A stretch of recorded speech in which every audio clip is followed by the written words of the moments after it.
দক্ষিণ এশিয়ায় বর্তমানে এমন স্থানও রয়েছে যেখানে শুধু ইসলাম নামে মাত্র রয়েছে, কিন্তু রীতিনীতি সবই হিন্দু। ইসলাম নামে মাত্র আছে, কিন্তু এক কথা এটাকে বলা যায় অন্তঃসার শূন্য, তাই না? এটা সম্পূর্ণ শিরক। এর মধ্যে তাওহীদের নিকটবর্তীও কিছু নেই। তারা আল্লাহ ছাড়া অন্য সত্তাকে সিজদা করে, আল্লাহ ছাড়া অন্য সত্তার উদ্দেশ্য করে দোয়া করে। তারা একাধিক সত্তার দ্বারস্থ হয় সুরক্ষা পাবার জন্য এবং সাহায্য পাবার জন্য। হা উলা ইসুফা উনা ইনদাল্লাহ, মুশরিকদের সকল কাজ যা আল্লাহ উল্লেখ করেছেন তাদের মাঝেও আপনি সেগুলো পাবেন। তারা নিজেদেরকে মুসলিম বলে দাবি করে। আপনারা নিজেদেরকে যা খুশি দাবি করতে পারেন, কিন্তু আবর্জনা তো আবর্জনাই। আপনি এতে সুগন্ধি ছড়িয়ে দিতে পারেন, তবুও এটা আবর্জনা। তো এটা থেকে আল্লাহ আমাদের ধর্মকে সুরক্ষিত রেখেছেন, আর আমরাও নিজেদেরকে এটা থেকে সুরক্ষিত রাখতে হবে, এই জাতীয় ক্ষুদ্রাতি ক্ষুদ্র বিষয় থেকেও। দুর্ভাগ্যবশত যখন প্রকৃত ধর্ম বিদায় নেয়, তখন সেখানে মানব সৃষ্ট ধর্মীয় রীতিনীতি স্থান করে নেয়। এমনটাই ঘটে থাকে। আপনার মাঝে অকৃত্রিম বিশ্বাস থাকতে হবে। বিশ্বাস থাকে হৃদয়ে, তাই না? সাহাবীদের হৃদয়ে কোরআন ছিল, আর তাদের বেশিরভাগই জানতেন না কিভাবে পড়তে হয় এবং লিখতে হয়। আর যারা পড়তে এবং লিখতে জানতেন, তারা কখনো কখনো কোরআনের আয়াত পশুর হাড়ের উপর লিখে রাখতেন, পাথরের উপর লিখে রাখতেন। আপনি যদি সেখানে থাকতেন, আস্তাগফিরুল্লাহ, এটা কি ধরনের কাজ?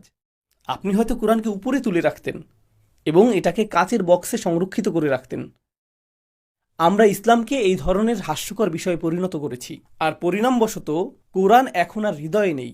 কিন্তু কমপক্ষে এটা তো গাড়ির সামনের আয়নাটিতে আছে। সামনের আয়নাটিতে আয়াতুল কুরসি রয়েছে। কোরআনের অতি ক্ষুদ্র কপি পাওয়া যায়। আপনি কি এরকম কপি দেখেছেন? এরকম কোরআন পড়তে আপনার ইলেকট্রনিক মাইক্রোস্কোপের প্রয়োজন হবে, আর আপনি সেটা গাড়ির মধ্যে রেখে দেন, কারণ সেটা যদি না রাখেন তাহলে হয়তো দুর্ঘটনা ঘটে যেতে পারে। অথবা আপনার সুরক্ষার জন্য গাড়িতে এয়ারব্যাগ সিস্টেম নেই, সেজন্য আপনি আয়াতুল কুরসি লেখা স্টিকার লাগিয়ে রাখেন। এটা কি ধরনের ধর্ম জানেন? এটা কি? এটা ঠিক খ্রিস্টানদের মতো, যারা গাড়ির পেছনে একটি তাজ রেখে দেয় অথবা ক্রুশ ঝুলিয়ে রাখে। আপনারা এগুলো দেখেছেন? এই ধরনের অজ্ঞতাকে ধ্বংস করার জন্যই ইসলাম এসেছে। কিন্তু জানেন আমরা কি করছি? আমরা অন্যদেরকে এরকম করতে দেখেছি, আমরা অন্য ধর্মে এরকমটা দেখেছি, আর বলেছি তাদের এটা আছে, আমাদেরও তো এরকম থাকতে পারে। ইজআল্লানা ইলাহান কামা লাহুম আলিহা। বনি ইসরাইল মুসা আলাইহিসসালামকে বলেছিল, আমাদের জন্য একটি প্রতিমা বানিয়ে দাও, অন্য লোকদের যেমন প্রতিমা রয়েছে, অন্য ধর্মের এগুলো আছে, আমাদেরও এরকম থাকা চাই। তারা গলায় তাবিজ ঝুলায়, আমাদের এরকম তাবিজ ঝুলানো উচিত। তারা হাতে সুতা বাঁধে, আমাদেরও সুতা বাঁধা উচিত। তাদের মন্দির রয়েছে, তাদের সাধু সন্ন্যাসী রয়েছে, তাদের পবিত্র আত্মা রয়েছে, আমাদেরও এরকম করা উচিত। এতে সমস্যার কি আছে?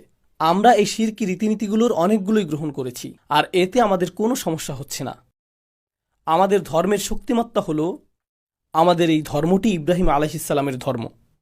আর ইব্রাহিম আলাইহিসসালামের এই ধর্মের মূলনীতিই হলো মূর্তি এবং বস্তুর উপাসনা বিলুপ্ত করা।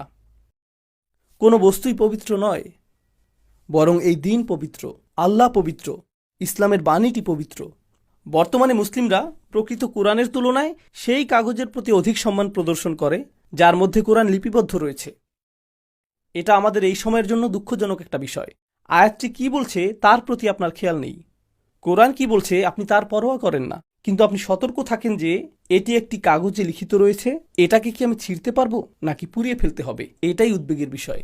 কিন্তু আপনি এবং আপনার পরিবার এর শিক্ষাকে প্রতিদিন ছিঁড়ে ফেলছেন, তার প্রতি আপনাদের ভ্রুক্ষেপ নেই।